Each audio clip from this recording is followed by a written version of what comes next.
Wack100, bro. I done been to Cali 2-3 times, bro. Outside, bro. You hear me? Bro, you can't even go to your own hood, bro. None of the rap, none of the script. I done been to your hood, bro. You can't even go to your own hood. Don't none of your homies even respect you, bro. You hear me? It's known that you move with the feds, bro. It's known that you got the feds securing no jumper when you there. It's known that you got the feds securing every spot that you there, bro. You win on the internet. But every time I'm in Cali, where you popping out at? Why you ain't at no Rolling Loud? Why you ain't at no functions? Why you ain't nowhere but behind a microphone? Cause you a and it's just that on it. And you can talk all this shit you want. You can go on there and pop, do whatever you want to do for your views. But guess what? I can go to Chicago. I can go to the land and go get real love from the ministers. You can't do that, homie. Your own hood don't respect you, homie. So you can say whatever you want to say, but we too different. You an old hoe. That's all you is. And you to learn how to play the blogs and reel people in and say shit about certain people and gangsters and don't even be outside. This what you wanted out of me. This what you want from me. And I made a commitment a week ago that I was through spurring anybody who spoke on my name. You speak on my name, there it is. And we ain't got to say nothing else. But you can't go to your hood. I can go to my land, though. You know what it is with me. What is up with it, y'all? It's Coffee back at it, man. And this is Finesse2tymes responding to Wack100, right? And he had me thinking there, man. And if y'all ain't seen what's been going on between Wack and Finesse2tymes, he's one of Wack's latest blogosphere victims. I guess we could say, I don't know, maybe Finesse wouldn't like to be referenced as a victim, but you know, Wack got all these individuals he goes at it in the blogosphere with, but then, you know, like J Diggs is still ducking him to this day. I mean, let's keep it real. That's what Wack does. This dude creates chaos, man. And it's like, at this point, why are you still doing this BS, Wack? You built your platform up. You got your whole clubhouse sector and everything. Like, it's just crazy with this dude, man. Like, he has some serious internal issues he's been dealing with, man. Or something. I mean, I just don't understand it. How do you explain the flockery that Wack100 is on? But he's been going at Finesse. I don't even know how it started. Wack got so much BS going. It's hard to even keep up with. But I do find it just so comical that the fans, the individuals in the comments are always letting Wack know, yo, J Diggs still looking for you, bro. But, you know, Wack will be like, oh, you know, he doesn't dictate how I do this, or, you know, just some fast politician talking BS flockery to shift the view away from what it really is. But he's been going in on Finesse about this case that his mom caught, some money laundering case or something like that. And he's just like, yo, man, how you do this, man? How do you call yourself someone who stand on business? And you got your moms all flucked up facing the money laundering charges. You know that ain't her money, this, that, and the third. And I mean, listen, we know Finesse definitely told. We got to just keep that, you know, 100, man. He told. I always let y'all know I'm no gangster, you know what I mean? I just talk about every situation for what it is. But in that situation that was hitting the blogosphere, he told. But this is almost kind of like a form of telling in a way, or daring Finesse2tymes to like kind of rat on himself, almost like he's helping the feds, right? Because I'm not all the way up on this case, but I think it's a Fed case, money laundering, or whatever agency it is that's attempting to prosecute his moms on this. And it's like, he's almost trying to bait him. Like, yo, that ain't your money, or that ain't her money, this, that, and the third, and then get Finesse to talk about, you know, the case online, and then boom, that's exhibit A, B, C, and D, pause, in his case. You know what I'm saying? Like, a lot of this is just rather elementary if you really break it down for what it is. But Finesse is saying, you know, Wack ain't respected in his hood. He claims he's been to his hood, and he says he moves around freely. He'll go to Chicago. He'll go whatever, wherever, whenever, wherever, however, whyever he pleases. He claims he's been there, and Wack ain't really allowed there like that. Only if he's around certain homies that he's doing things for her, putting money in their pocket. And he'll go anywhere all around the country, but Wack gotta look over his shoulder. You know, there's an awful lot of worrying about not getting caught lacking that Wack has to do for the rest of his life, right? Because he makes enemies every single day. He presses the line into disrespectful mode, and people don't forget, man. And he's kind of piecing this together, this whole theory that Wack is, an agent of chaos who rocks with the feds, which is not something new. People have thought this for the longest time, Billy Joel voice, but peep it, y'all. Even the president got hit, right? Remember Nas and AZ, they had that joint Fluck a Drop, because that's that ish that got Kennedy killed, whether it was from the window, the grassy knoll, or even in the car. I don't know. You know what that whole Zap Rooter ish, that's wild. That's a whole nother discussion. You know what I'm saying? But Finesse is just like Wack's latest individual he's playing this game with online, which, like we said, Diggs is still waiting for the fade among numerous other people. And, you know, like Finesse is just saying and pointing out, this is a dangerous game you've been playing because you ain't really outside like that, man, you know?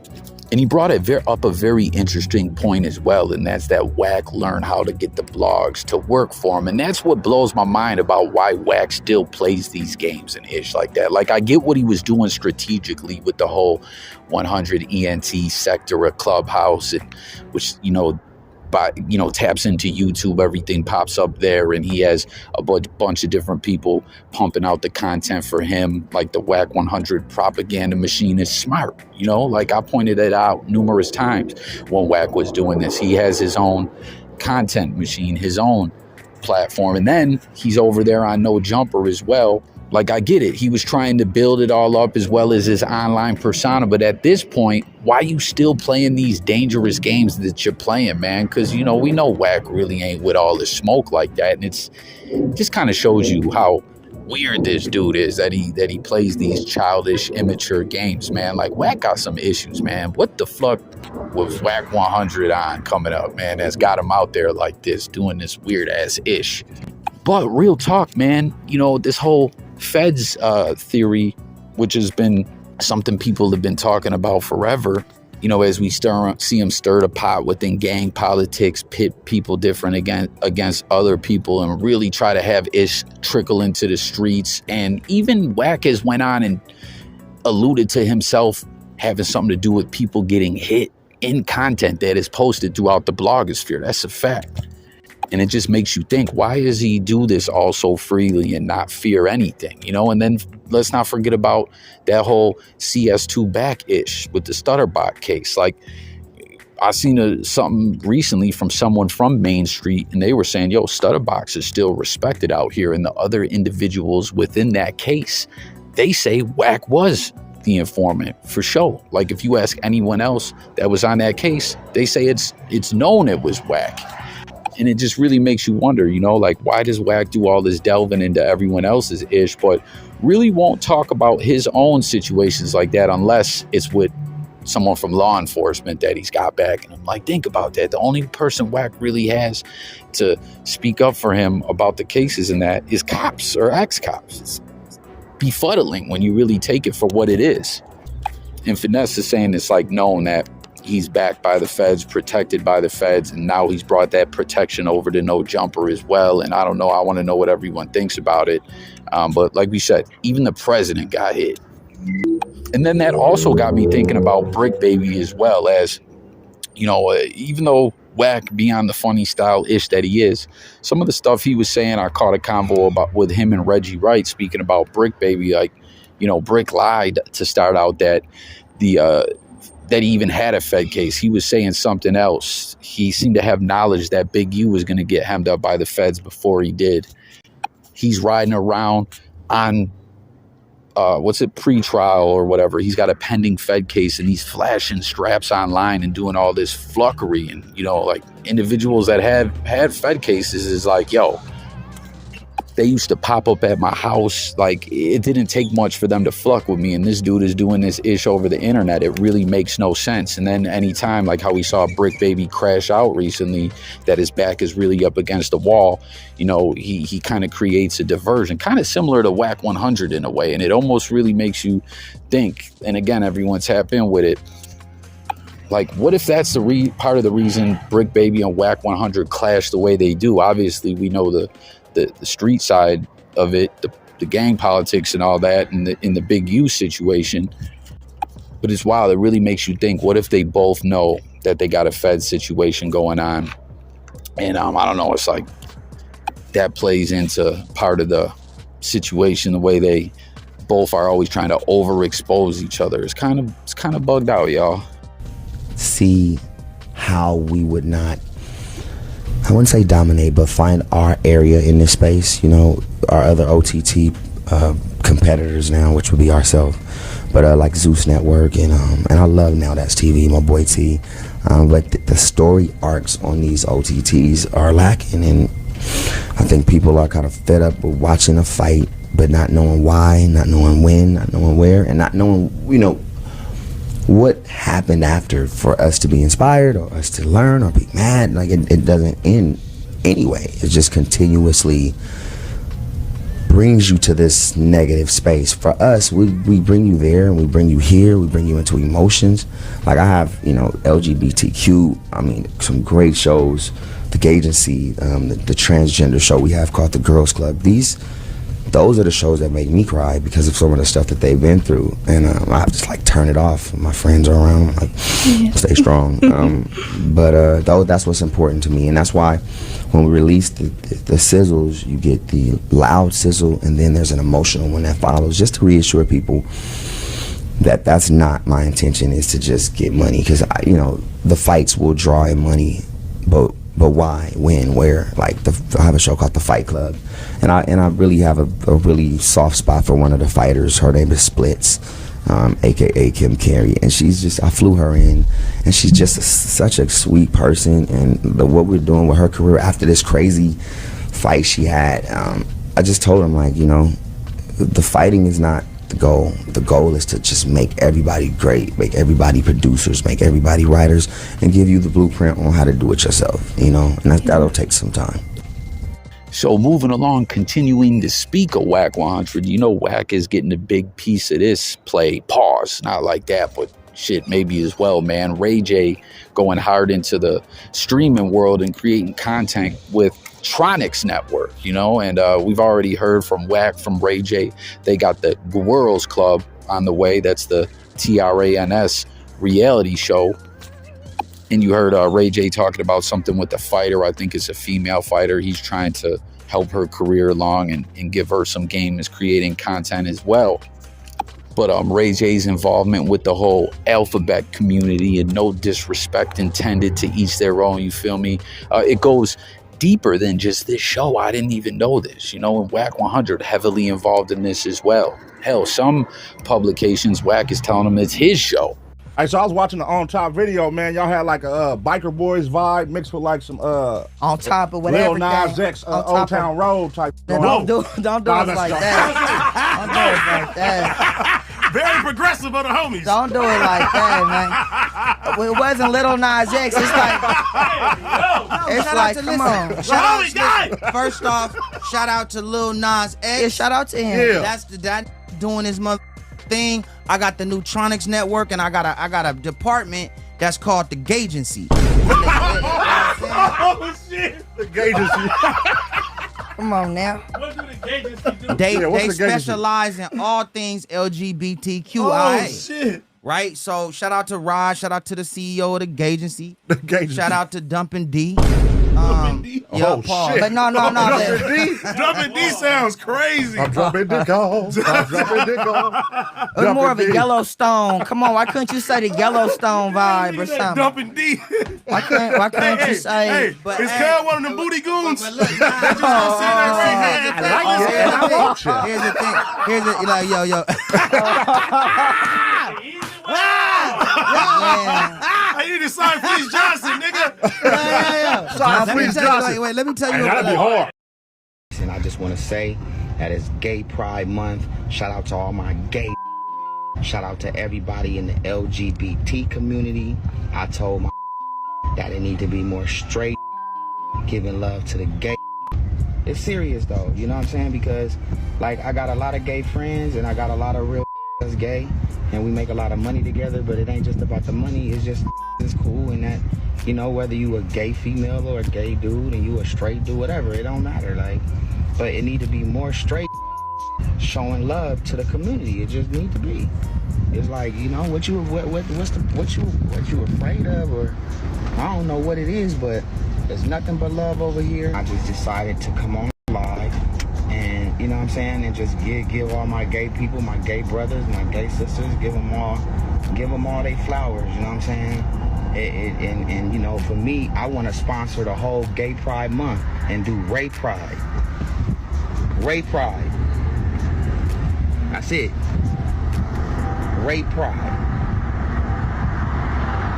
Right? Because I wanna stamp it, and I wanna make sure that we all come together in unity and live life and not give a get money and ball out, and everybody is good, right? Damn, that's wild. So Ray J has the agency. You heard him talking about our community. They were laughing. Ray J was getting kind of hot, man. Like, he's dead serious about this, about being an ally to that community. He has a whole agency department keeping up on everything out of that community, that sector, that whole world. And he even is trying to be bigger than the program and have Ray Pride Month. He says, fuck gay pride. He's trying to have Ray Pride, man. Like, real talk, I did not realize that Ray J was such an ally and an inspiration to a lot of those individuals out there. Y'all remember, comment anyone out there if they remember all that talk back in the day about Ray J on the DL vibes and a Young Buck, a different Young Buck, not the G-Unit Young Buck, but it's so crazy with all the ish that's transpired since then. You would think it was him, but Ray J, you know, just trying to create Ray Pride Month, and this is his new mission, it seems. You know what I mean? He done, like, real talk, Wack's been putting it out there. He got away from the whole Raycon world. I think he sold it or stepped down or whatever. He's focused on Tronics Network and everything out of the whole rainbow world, man. And again, Wack100 heavily involved in this. This is a big revenue stream for Wack as well. He's getting his percentages as Ray J's manager. Huh? Huh? Right. Don't film you? Guys, look who it is. It's Keith Murray. Why are you filming me? Cause you're famous. You're cool. Okay, Do you want money? Yes. You want money? Yes. How much? How much money will you give me? 20. Okay. 20. Okay. So let me just record you real quick. Why are you recording me? Cause you Keith Murray. Okay. I don't understand. You really Keith Murray? Yes. Can you sing something? Huh? Can you sing? Rap something? Man, Huh? excuse me. You want $20? Yes. So rap. Huh? Rap. I don't understand what you... Why are you filming me? Huh? Why are you filming me? Who are you? Man, now, I hate seeing this, man. Keith Murray, living legend, a dude who does not get his flowers like that. Like, we need another Def Squad album. E-Dub, Eric Sermon, one of the greatest producers of all time, who've been in hip-hop forever. Keith Murray and Redman, they had that El Nino joint. That joint was fire, man. And, you know, they've had solo projects, all that. Like, Keith Murray's the truth, man, and he really does not get his flowers like that. And shame on this lady for trying to expose Keith Murray. Like, you need $20? You want $20? He's like, yeah, give it to me. She trying to tell the man sing for, like, real talk, man. Keith Murray is crazy, and he'll tell you that himself. And there's, you know, numerous stories over the years about Dame Dash, R.I.P. Prodigy, another GOAT who was passed, you know, but they had a well-publicized incident and altercation. Even Tupac, although it's wild, that story seems to vary, and Keith Murray is told a version later where he tried to downplay it. I don't know if he just don't want to disrespect the GOAT, you know, Pac, who has passed away, God bless the dead, or what. But, like, Keith Murray's a wild dude. He ain't turning down nothing. And it's kind of wild. Like I was saying, a lot of people don't know who Keith is current day. right? Like he don't get his flowers like that. I seen he had an interview on Queen's Flip, but he's not like featured in media that much these days. And I don't know if that lady is more from a previous generation or whatever, because she knew who Keith Murray was right away. Like I said, individuals of this current era might see Keith Murray and not know who he is. It's a shame as well, because the man is a living legend. But it's like she knows Keith, and you see he definitely seemed kind of high or something seemed a bit off about Keith. But Keith's a wild dude. He's crazy. He'll tell you that, you know. And with all that being said, like she should tread lightly. You know what I mean? I'm not advocating for Keith Murray to go upside a lady's head or nothing like that. But, you know, she's just out here trying to expose the man and put him down and throw salt on his name and salt on his game. And I just wasn't really feeling it. You know, like to me, she didn't expose Ish. That's Keith Murray. He is who he is. He was a bit taken back by it all, you know, like, what do you want, lady? Why are you filming me? You want $20? Yeah, give me the 20, you know, but the blogs running with it like, oh, Keith Murray's out here on, he's a basehead and he's begging for $20. Like, that's the way the blogs are running with it. And that's what this lady who was filming this was trying to do. Like, you know what I mean? You can't tell me nothing else. And shame on her for that once again. That's a living legend right there. You ain't exposed Ish, lady. But that's going to do it for this one, man. Jump in the comments. Let's talk about it all. Hit them buttons for me. Sub to the channel. It's Coffee. We talk music, news, sports, current events, life, and much more. So as always, I love talking with y'all in the comments. Stay tuned for updates. And I'm gone, y'all. God bless and have a productive day.